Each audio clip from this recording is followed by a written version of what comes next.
We took down 4 out of 5 of them, but the 5th network was not taken down, because at the last minute, we discovered that the 5th network of fake accounts was run out of the personal account of a sitting member of the Indian Lok Sabha.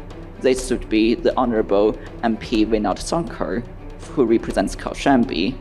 I've seen many reporters discuss this email, the language looks too Indian English, it's not what an American English speaker would say, or etc. Which apparently you couldn't figure because you've been reading so much of Indian English. Yes, I mean, even if he said in the email, please do the needful, I probably wouldn't have thought anything about it. I was so confused by that expression the first time I heard it. Here, policymakers don't have the intent, or maybe for some reason they understand that this is an issue our voters or people on the ground don't really care about. So we don't really want to act on it. So my personal experience with government is that it works either extremely quickly or extremely slowly. I have paid a personal cost through my whistleblowing. I lost half my friends when I joined Facebook. I think they thought I sold out. I lost another half when I left Facebook and became a whistleblower. Meta as a company sees like substantiated proof where they have done wrong. There is a possibility where they can just go ahead and say this is all fabricated. Or do you think like because it hasn't happened in the past, it's unlikely? I think that it's a possibility. It is. I mean, Facebook has toyed with the idea in my case. They've changed their statements. They've changed their statements on my case half a dozen times. At some point, they said their previous statement was a lie when I was reporting that statement. In that they said I was lying when all I was doing was saying their previous statement. The current statement, after I released the documentation publicly for the entire world to see, was that they cannot comment on the documents as they have not been provided them and have not seen them, which I suppose is an answer in of itself. But anyways, I mean, could Facebook have accused these of being forgeries? Yes, it could have. But I don't take payments for speaking or writing op-eds or etc. It's very important for me to be able to honestly say. If Sophie was charging, I don't think we'll be able to afford her also. I'm going to mention for completeness, I do not think this happened, but if the wire made it up, that would require help from a Facebook employee for the knowledge of internal systems. Thank you everyone for coming in. Like most of you know, Sophie worked with Facebook for almost 3 years, where she worked as a data scientist until she was fired for a reluctance to do the right thing. So in this session, the session is titled Whistleblowing and Platform Accountability. We are going to be discussing Sophie's work on fake engagement, how platforms should be held accountable to what they do. And also, I know there are 2 wire pieces which a lot of journalists here want Sophie to weigh in. So we'll discuss that as well, but we'll circle back to that. So, Sophie, thank you for making the trip, first of all. But just to, if you can go back, when the Guardian piece was first published, it was based on your work. And it essentially talked about how Facebook let fake engagement distort global politics. I think a section of Indian media also picked it up, but I'm sure a lot of people here are watching you speak for the very first time. So could you first quickly tell us what is it that you did at Facebook, and what exactly did you find that got you fired? Absolutely, and thank you very much for having me, and it's a pleasure to be here. This is my first time in Delhi, or in India in general, so thank you for welcoming me here. So at Facebook, I was a data scientist, which meant that I looked at numbers and figured out what they meant. And I was on the fake engagement team, which looked in theory for inauthentic activity. I'm first going to do a brief segue here. So fake accounts and inauthentic activity is separate from misinformation. They sound similar, but they're separate issues. To use an analogy, suppose someone says, the moon is made out of cheese. This is misinformation, I hope you can recognize. And it does not matter who says it. It could be a politician, a child, an elderly pensioner, a dog pretending to be human. It's still misinformation. In contrast, inauthenticity depends on who says it. Is the person real?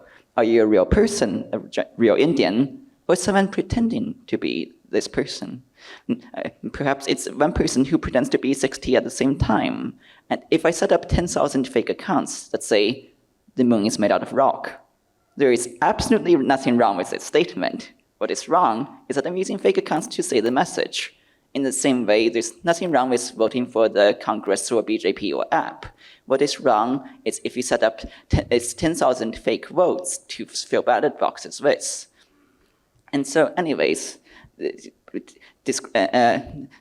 explanation over, but everything you've heard about me in the press, it's about work that I was doing in my spare time that was not part of my actual job.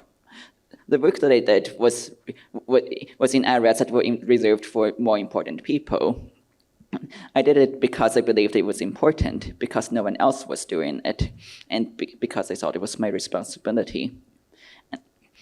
I had no special training.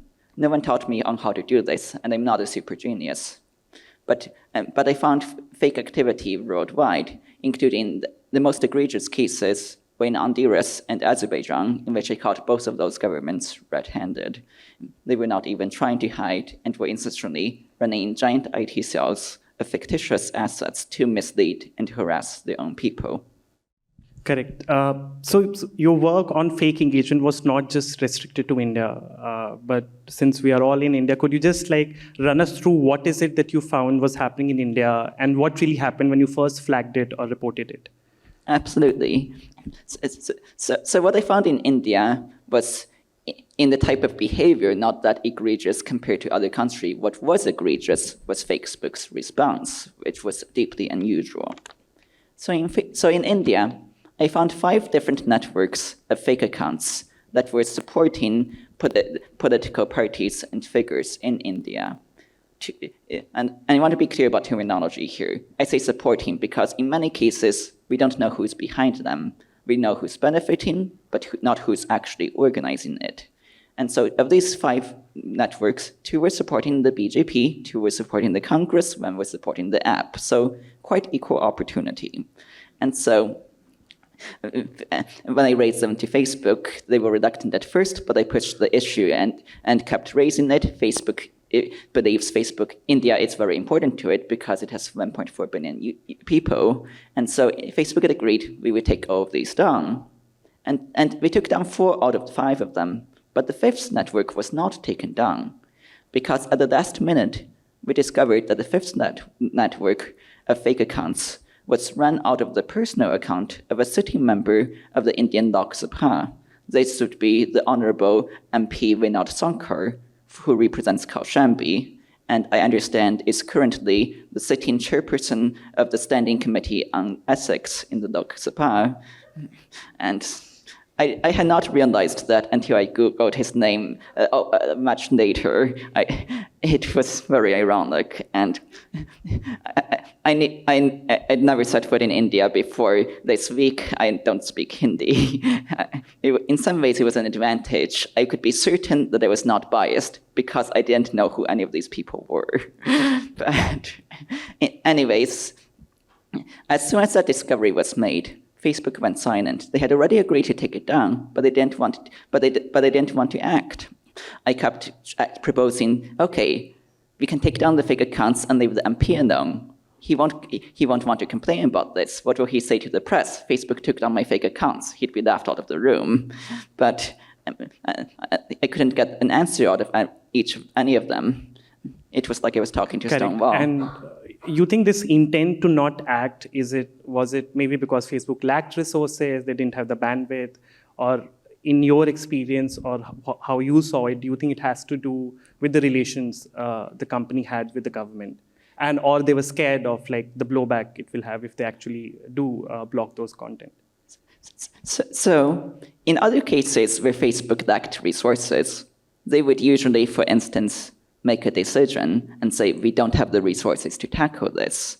Or the lack of resources would be in barrier earlier. It would not be considered in the first place, and they would never not get to the point in which a decision was made.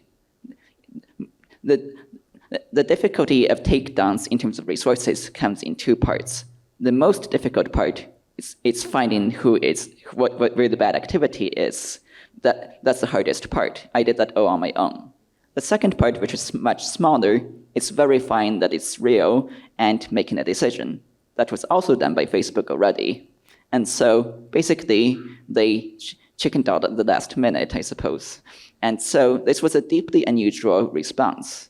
With that said, I can't read minds. I raised the issue repeatedly. It is possible that all of my questions were ignored because people were too busy and they forgot about it. It's possible that when I was in conversations about one issue, the pro-app network in Delhi, and they brought up this pro-BJP network, and they would ignore it and go back to the other one, that maybe they didn't notice it. But the combination of factors, it's implausible deniability. Correct. So, Sophie, correct me if I'm wrong, but you've testified before the British Parliament, you've testified before the European Parliament, and you've testified in the California State Council, right? You did offer to testify before the Parliamentary Standing Committee on IT. You were also in touch with Shashi Tharoor's office, who back then was the chairperson of the committee. So could you tell us what really happened there? Because usually when you have offered to testify, because governments also are increasingly looking into this, they are keen to listen to whistleblower account. So one, like, what was your experience? What really happened? And B, do you think the reluctance to engage with you might have to do with the fact that while we may have data or we may have proof now that a company may favor those in power, but essentially, if there is a loophole, if there are these IT cell or if there are these inauthentic networks, essentially it's not just one party that is leveraging or misusing it. So I want to answer the first part first and talk about what happened with the Lok Sabha. So at the end of November last year, 2021, the Standing Committee on IT voted unanimously, it was reported, to invite me to testify. And this, what I was very pleasantly surprised by, that the Indian lawmakers could come together and agree on this with no dissent, which I understand is very difficult in India today. Many people, however, because I'm not an Indian national, I'm an American who flew in from California. This was pursuant to the approval of the speaker. And many people, reporters, assumed that this was an afterthought. Of course, it would be granted. But the honorable speaker has seen fit to neither officially approve or deny the request for me to testify. This is something very new in Indian politics, because I'm going to use an analogy. Usually when the LS passes a bill, it goes to the president, who must reject or approve it. But in 1987, during the ministry of Rajiv Gandhi, President Leo Singh did something very different for a bill that was about the postal bill, which would have allowed the government to examine mail for security reasons. He neither approved it or rejected it. Instead, he waited it out indefinitely. This was the first and only pocket veto in Indian history, and through these means, President Singh rejected the bill effectively, even though he did not do so officially. And as far as I can tell, Speaker Birla has invented a pocket veto of his own, which is not the way I intended to make my mark on Indian history. But no, it's really amazing how much in tune you are with how parliamentary procedures work in India. I've learned a lot over the past year. Yes, and so because of that, I released my documentation publicly back in June to several dozen Indian news outlets, of which maybe 15 eventually published. Correct. Just so our audience also knows, so the Guardian article appeared in April 2021, yes, which is after which you offered to testify and you offered to share the documents. When that didn't happen for around 6-7 months, I think earlier this year is when you actually shared the entire data, the entire paperwork that you had with a bunch of Indian publishers, including Newslaundry as well. Yes, and for around the past several months, half year, I've also been in contact with the office of Dr. Shah Roo to offer potential additional ways of working around the speaker's pocket veto. So what I was told personally, I still can't find actual information on this in terms of laws and regulations, is that the speaker's approval is only necessary because I'm not based in India, and it is necessary to cover my travel expenses. So first I offered to the office of Dr. Sarur that I could cover my expenses out of pocket. I would be happy to do so to testify for the Indian government. It would be my civic duty. The second was that, this whole issue was because I was not in India, but if it could be arranged for myself to be in India in person for unrelated reasons, such as, for instance, speaking at the media ramble, there would be no difficulty for me testifying in person. They could issue the invitation. I would be happy to work out the visa issues and extend my stay to testify. These were in the past several months before the before Dr. Sarur was removed from the committee chairmanship. But anyways, his office confirmed the receipt of the offers, but I did not hear from him further. I don't know ultimately what happened there. Correct.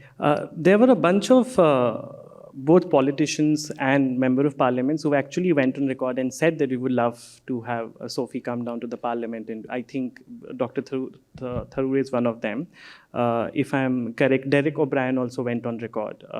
So did any of the political parties at any point try to get in touch with you to get access to the information or something?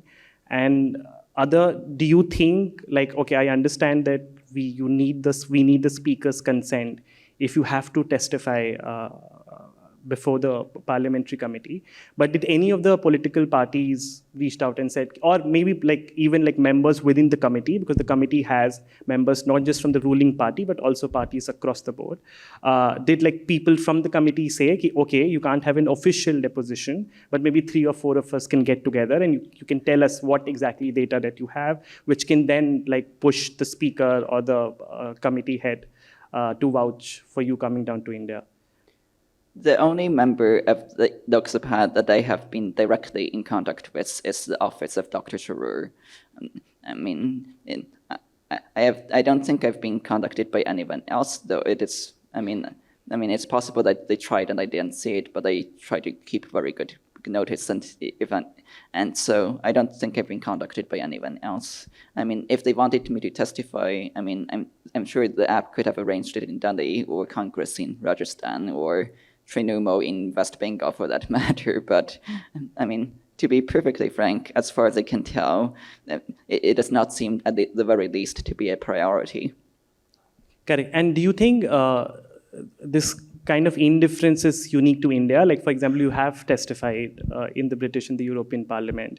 So obviously lawmakers there, one thing is to say they understand this better, but also they have more intent to act on this. Do you think that is also the case, that here policymakers don't have the intent, or maybe for some reason they understand that this is an issue our voters or people on the ground don't really care about, so we don't really want to act on it?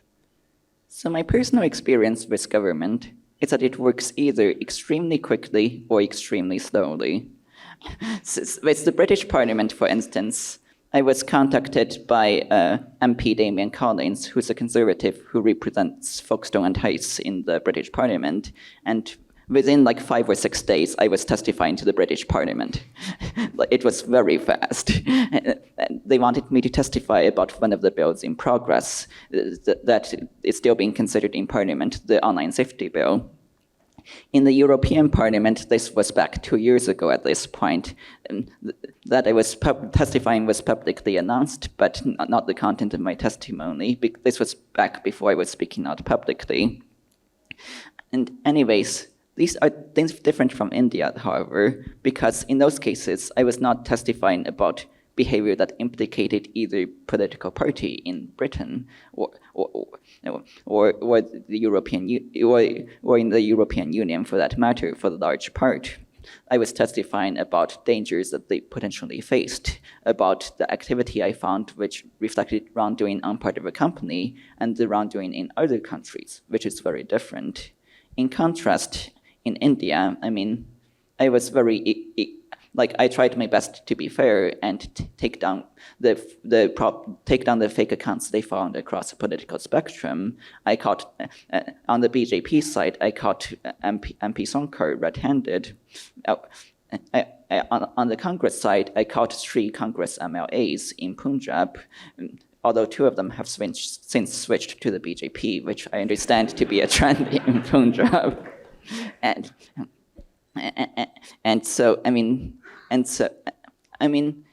so I don't know what's going through the heads of each politician. I mean, these were all in the documents I offered to the committee before they voted to invite me. So I thought that was a very positive development when I was invited. But it may simply be that it's embarrassing enough that it's less of a priority. Or maybe there's other things going on. I understand Dr. Saru is very busy now running for Congress president. I mean, to be clear, I do not have any preference publicly in that race or etc. I'm not trying to kill his candidacy or anything. Got it.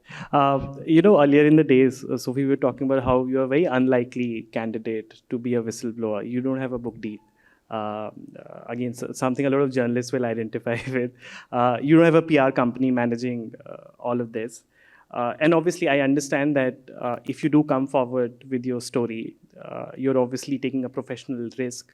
And the primary intent is to tell the truth. But there's also like secondary and tertiary reasons, right? You don't have any of those. From what I can understand is, and from what I've seen and read about you, it's entirely to have so that the public can know what the truth is. Tell me how life has been since you came forward with your story. Does whistleblowing come at like a personal cost? I'm sure you can't go work with TikTok, Facebook, or any of the other platform companies. So if you could just tell us, how has it been since that Guardian article came in?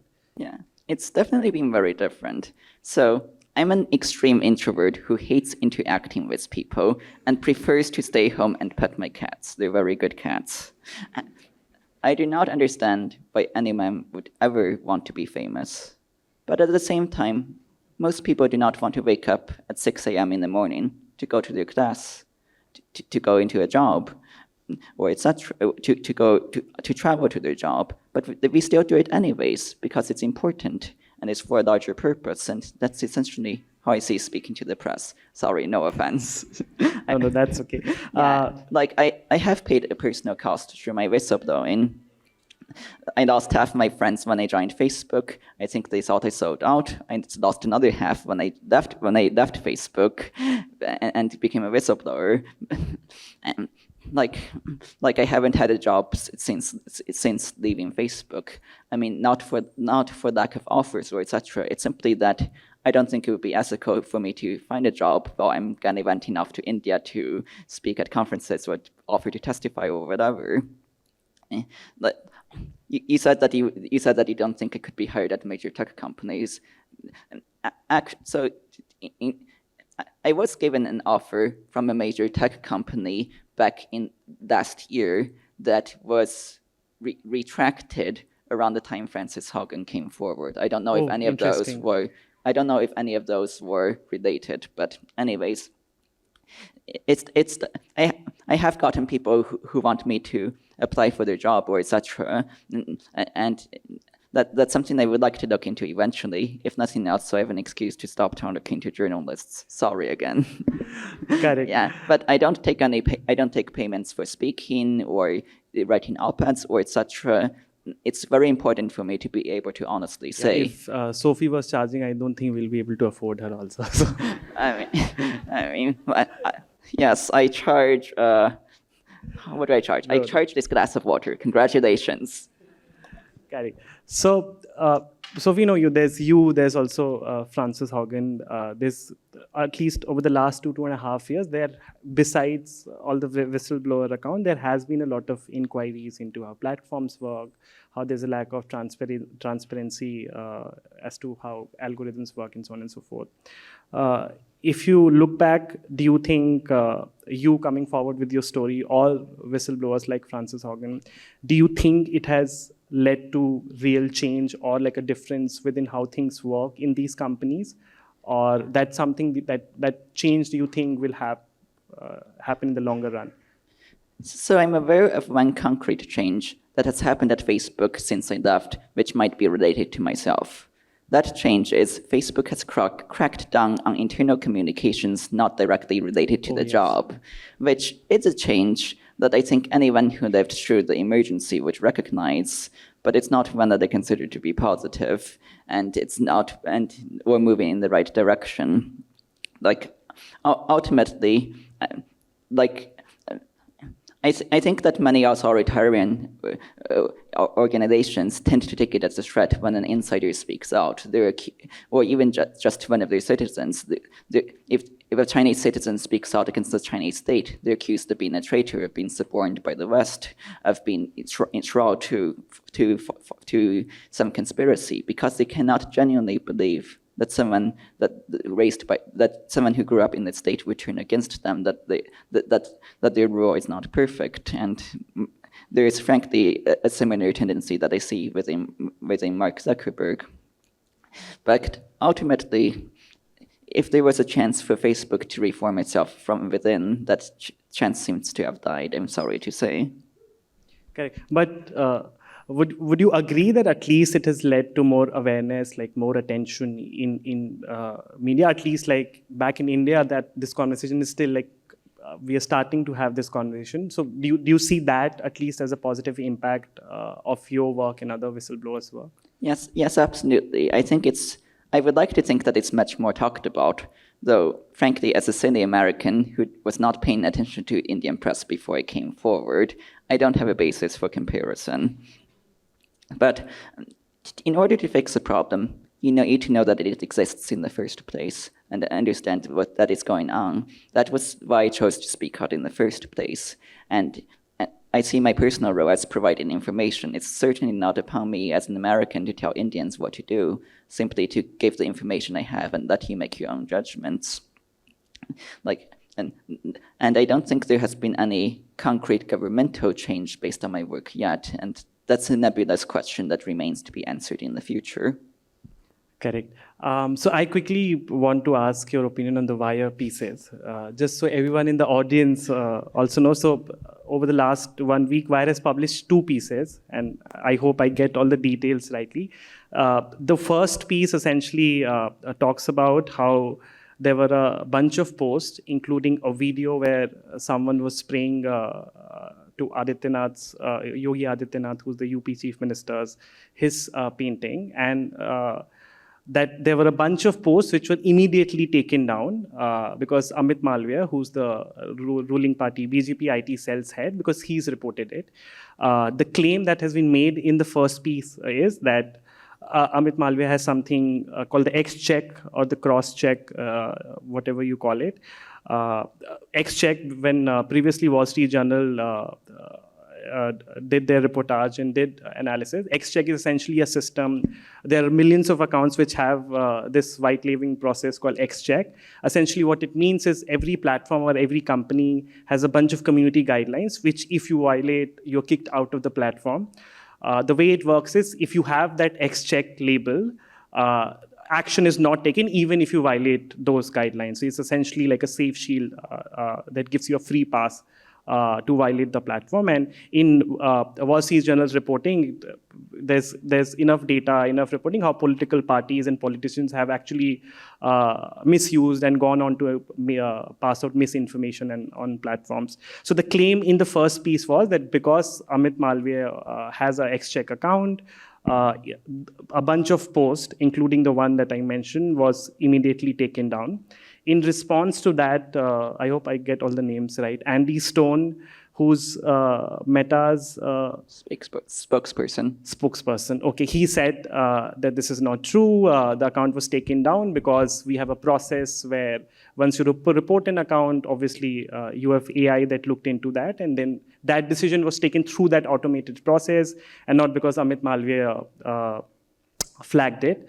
And obviously, Andy Stone said that it's not correct, it's fabricated, etc., etc. 3 days later, Wire did another piece, which again has screenshots, which Wire claims are screenshots of an email that Andy Stone sent after the publication of the first piece. It's an internal email where he's talked about, obviously, how the hell did this screenshot leaked.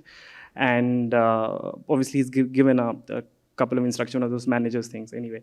So, and obviously Wire's claim is that because that email has gone, it actually proves that or whatever information or claim that they had put out is actually correct. So did I get all the details correct, more or less? So what's your take on the claim? Because both on social media, reporters are also arguing with each other. So what is your take on this, Sophie? So this is a case that has attracted a lot of attention in India over the past week. If you've never heard of this before, I'm very sorry, because that must sound very confusing. But essentially, there are two sets of documents put out by the Wire whose authenticity has been heavily debated. I've seen many reporters discuss this email. The language looks too Indian English. It's not what an American English speaker would say, or etc. And which apparently you couldn't figure because you've been reading so much of Indian English. Yes. So that was actually my reaction. I'm like, yeah, I didn't notice anything wrong, because even if he said in the email, please do the needful, I probably wouldn't have thought anything about it, because I have spent so long speaking to Indian reporters and the Indian press. I was so confused by that expression the first time I heard it.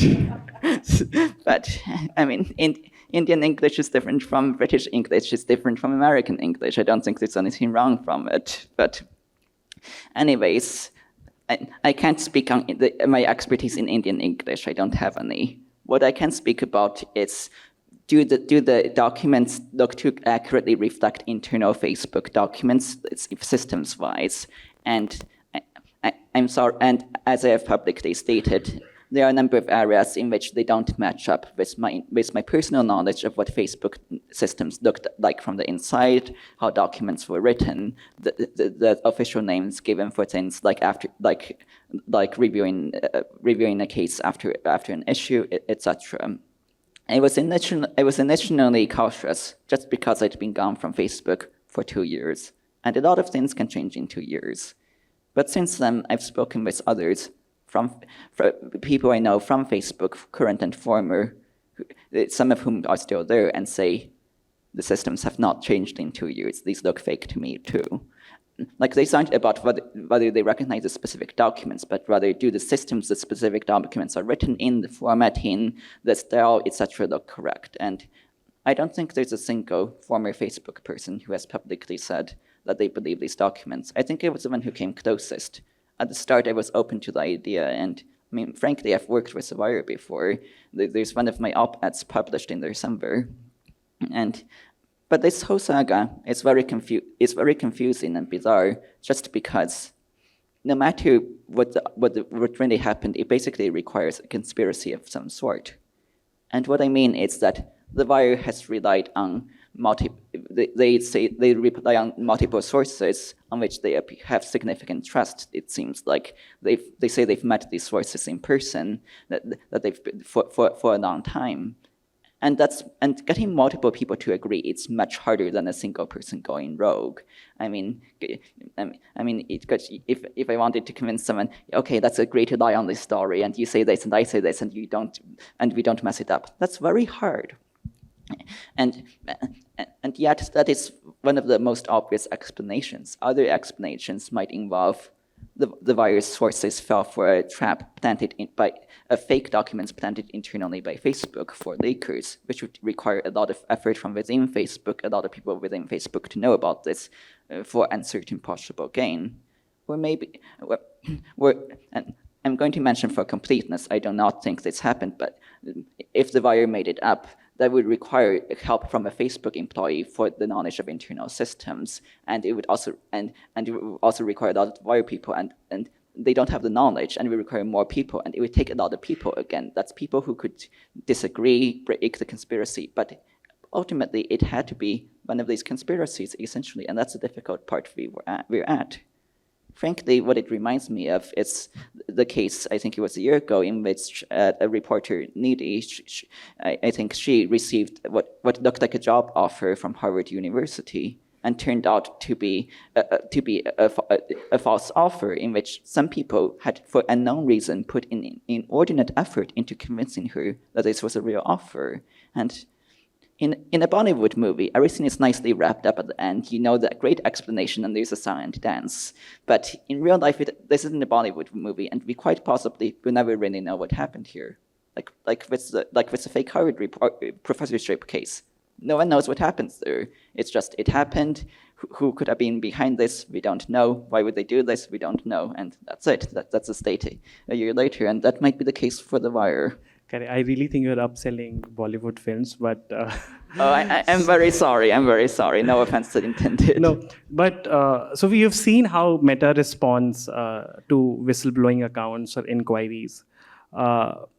In your experience, and just purely going from the fact how they've responded earlier, like for example, in your case, they more or less never engaged with it. They didn't comment on it. They like stayed as far as they could. Do you think there is a possibility that if Meta as a company sees like substantiated proof where they have done wrong, there is a possibility where they can just go ahead and say this is all fabricated? Or do you think like because it hasn't happened in the past, it's unlikely? I think that it's a possibility. It is. I mean, Facebook has toyed with this idea in my case. They've changed their statements. They changed their statements on my case half a dozen times. At some point, they said their previous statement was a lie when I was reporting that statement. In that they said I was lying when all I was doing was saying their previous statement. The current statement, after I released the documentation publicly for the entire world to see, was that they cannot comment on the documents as they have not been provided them and have not seen them, which I suppose is an answer in of itself. But anyways, I mean, could Facebook have accused these of being forgeries? Yes, it could have. But in that case, there would be a number of inconsistencies. For one thing, these had previously been seen by The Guardian, which can testify to the fact that it showed Facebook these documents back in spring of 2021, and they were not accused of being forgeries. For another, if that were the case, I would probably release all my documentation in full, which are frankly, which is something like 2,000 pages, and frankly far too long for someone like myself with no support to fabricate, and it would also lead to testimony from former employees who I worked with that this really happened. But it is something that could theoretically happen. It is not something that they've done in the past, but I've never done it before, but I'm pretty sure it will happen one of these days. Correct. How has your experience been working with Indian journalists? Because I'm guessing you've worked a lot with Indian journalists in the past year and a half. How has your experience been? Because I remember, and in the earlier time when we spoke, the memo that you wrote on your last day at Facebook, that went viral. And if I'm recollecting it correctly, it had the phrase bad actors, wherein you were referring to IT cell networks, inauthentic networks, and how essentially they are misusing and making sure that because Facebook is not acting on it, they're making the most of it. Mirror now actually ran a story which said, and I think I have it written here, it said that there's a story about sophisticated network of Bollywood actors used to influence Delhi election. So from that, bad actors, where like there was a story on how Bollywood is involved. How has your overall experience been?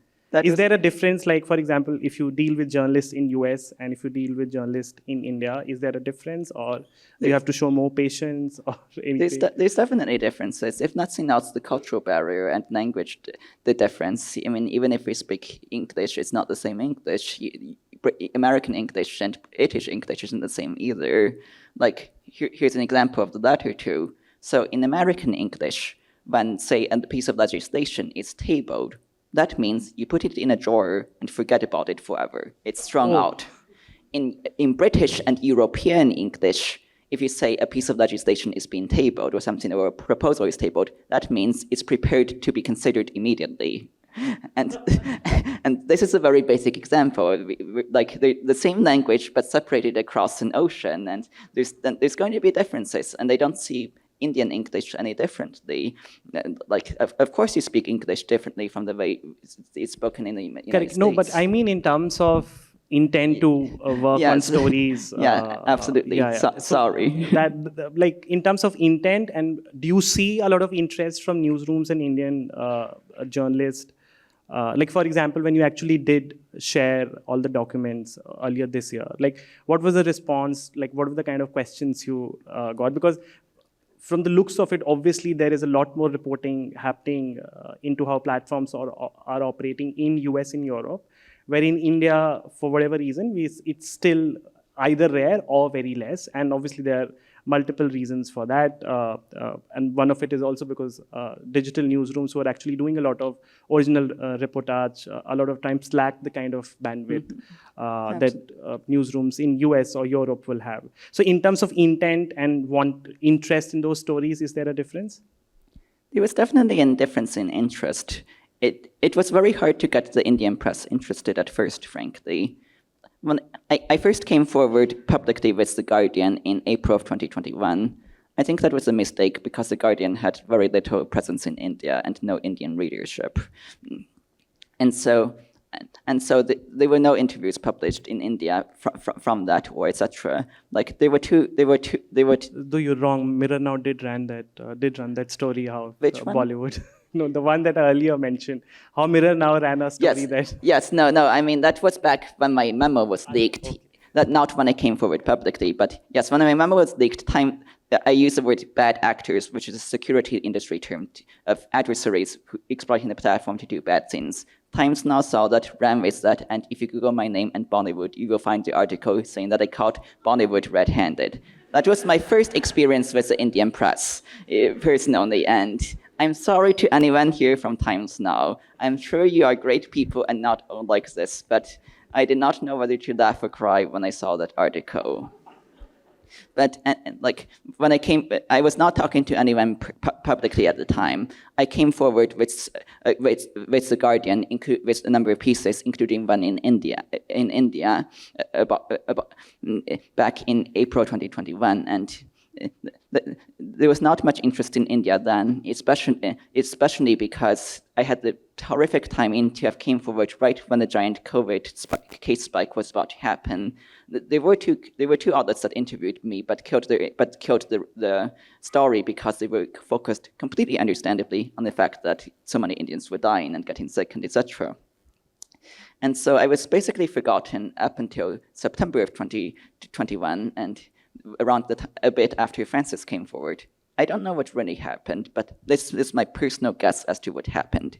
There were a lot of Indian reporters and reporters worldwide who wanted to interview Frances Haugen and found that she was not speaking to anyone, but mostly, and decided, okay, is there anyone else we can get? Who is our substitute? Oh, here, let's get her. That's my personal guess. I'm sure that was not the case for all outlets. So we're almost out of time, so we'll open for question answer from the audience.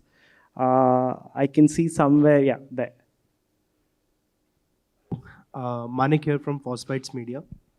I'm from an up-and-coming tech publication, and I covered your case thoroughly when you leaked those documents and when everything came out. That Facebook has been fined billions of dollars around the world. Okay, it has been fined for server law violations and you're tracking users without consent and things like that. But that doesn't seem to make a dent. What can we do from the outside, or what can the governments around the world do from the outside to make an actual change, if it is possible, in Facebook's practices or in Meta's practices as a wider name today? So this is a difficult area because Facebook has ensured that the people with the power to regulate Facebook in India, the Indian government, are positively disposed to it through its favoritism, and do not have the intent to regulate Facebook. And frankly, that is not a situation I see changing in the near future. Like, even if a new government were elected, my belief is that Facebook would immediately be partial to that new government, and that new government would lose its incentive to change anything. And so this is a very difficult situation. not going to pretend that it's better.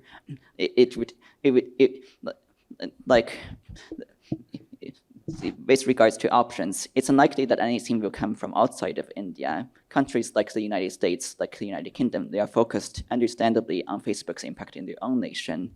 And even if they were to act, it would be very difficult for that to happen and not be accused of being colonialism. Entities like the United Nations also seem like a non-starter simply because there are so many dictators upon them. Each of them would demand to have social media as their own preserve. And there would be no push for accountability. And so frankly, I don't see any options forward.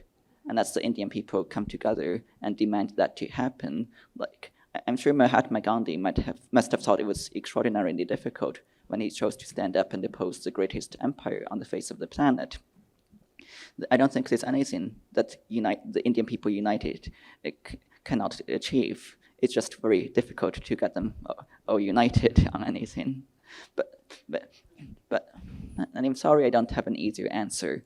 Perhaps there could be the election of a uniquely honest government that, even though it enjoys benefits from social media partiality, still choose to regulate it.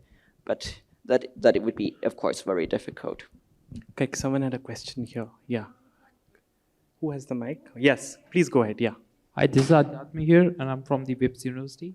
And I do have a question. Like, first of all, I'd like to greet you about what you being a whistleblower, such a big tech giant. The whole world respects you.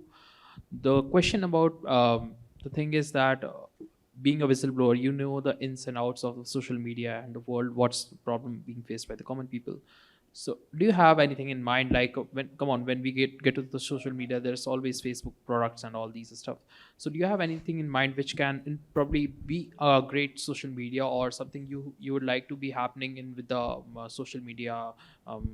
I would say the territory of social media. So, I mean, like coming up with something new or something like that. Would you like to share some insights on that? I'm sorry, I didn't quite understand the question. You're asking something about how reporters should use social media? I mean, like the insights of social media, how it can be the better one. And I mean, like, it's a business, right? So how we can improve on that territory. So do you have anything good in mind? Can we have a social media, like a platform company, which users would like to use, but which will not have all these abuses? Absolutely. I think it's possible, but would require regulation. I think a lot of it is that fundamentally the practice, social media in its present state is focused on what makes money for itself, and which may include, for instance, pandering to governments that can make its life difficult. That may include, for instance, choosing to increase virality and at the expense of credibility and checks.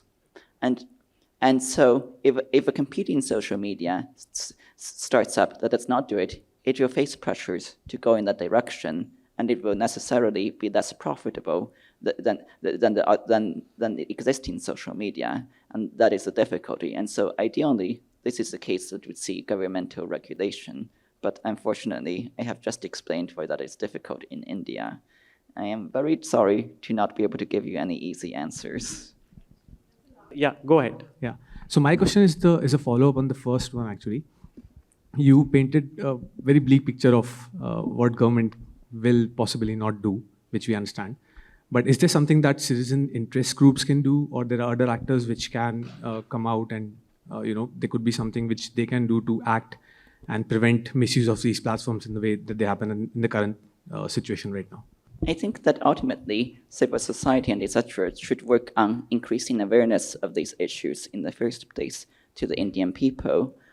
Like, I don't think that my message is partisan or divisive in India. Like the Standing Committee on IT voted unanimously to invite me, and I think our Indians can come together in theory and agree that wrongdoing is bad, integrity is important, no matter who is responsible. But that requires people to be aware that it's even happening in the first place.